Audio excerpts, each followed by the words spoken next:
Assalamualaikum warahmatullahi wabarakatuh. Kami dari kelompok 8 akan menjelaskan proses penyusunan rencana dan strategi di Telkomsel. Untuk yang pertama yaitu perencanaan strategis. Perencanaan strategis adalah langkah awal yang krusial dalam menyusun arah jangka panjang perusahaan.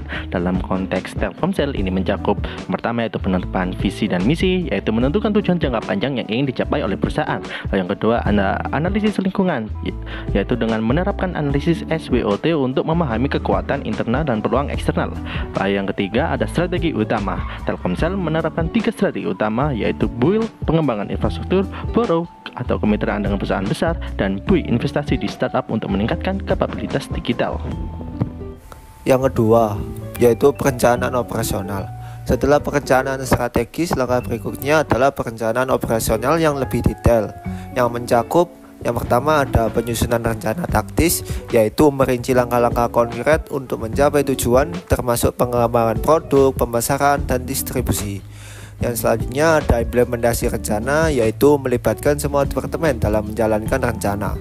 Misalnya ekspansi pasar dan peningkatan layanan pelanggan. Yang ketiga atau yang terakhir yaitu monitoring dan evaluasi, yaitu mengawasi jalannya rencana dan melakukan evaluasi berkala untuk memastikan efektivitas strategi dan melakukan penyesuaian jika diperlukan. Kemudian ada yang ketiga yaitu integrasi antara perencanaan strategis dan operasional. Kedua jenis perencanaan ini harus saling terintegrasi agar tujuan perusahaan dapat tercapai secara efektif. Telkomsel memastikan bahwa setiap langkah operasional mendukung visi strategis yang lebih besar, sehingga setiap aktivitas di lapangan berkontribusi pada pencapaian tujuan jangka panjang.